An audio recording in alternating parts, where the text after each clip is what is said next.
1 Samuel 19. Saul tries to kill David. Saul told his son Jonathan and all the attendants to kill David. But Jonathan had taken a great liking to David and warned him, "My father Saul is looking for a chance to kill you. Be on your guard tomorrow morning, go into hiding and stay there. I will go out and stand with my father in the field where you are. I'll speak to him about you and will tell you what I find out." Jonathan spoke well of David to Saul his father and said to him, "Let not the king do wrong to his servant David, he has not wronged you, and what he has done has benefited you greatly. He took his life in his hands when he killed the Philistine. The Lord won a great victory for all Israel, and you saw it and were glad. Why then would you do wrong to an innocent man like David by killing him for no reason?" Saul listened to Jonathan and took this oath, "As surely as the Lord lives, David will not be put to death." So Jonathan called David and told him the whole conversation. He brought him to Saul, and David was with Saul as before. Once more war broke out, and David went out and fought the Philistines. He struck them with such force that they fled before him. But an evil spirit from the Lord came on Saul as he was sitting in his house with his spear in his hand. While David was playing the lyre, Saul tried to pin him to the wall with his spear, but David eluded him as Saul drove the spear into the wall. That night David made good his escape. Saul sent men to David's house to watch it and to kill him in the morning.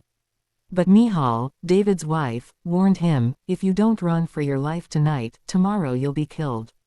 So Michal let David down through a window, and he fled and escaped.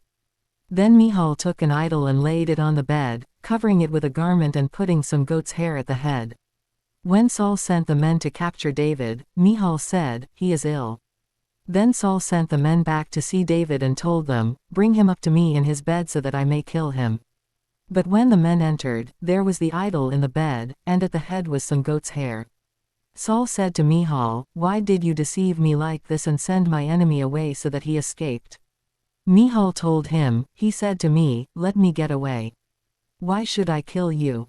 When David had fled and made his escape, he went to Samuel at Ramah and told him all that Saul had done to him. Then he and Samuel went to Naioth and stayed there.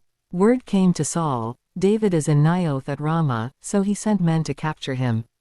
But when they saw a group of prophets prophesying, with Samuel standing there as their leader, the Spirit of God came on Saul's men, and they also prophesied. Saul was told about it, and he sent more men, and they prophesied too. Saul sent men a third time, and they also prophesied. Finally, he himself left for Ramah and went to the great cistern at Seku. And he asked, "Where are Samuel and David?" "Over in Naioth at Ramah," they said. So Saul went to Naioth at Ramah. But the Spirit of God came even on him, and he walked along prophesying until he came to Naioth. He stripped off his garments, and he too prophesied in Samuel's presence. He lay naked all that day and all that night. This is why people say, "Is Saul also among the prophets?"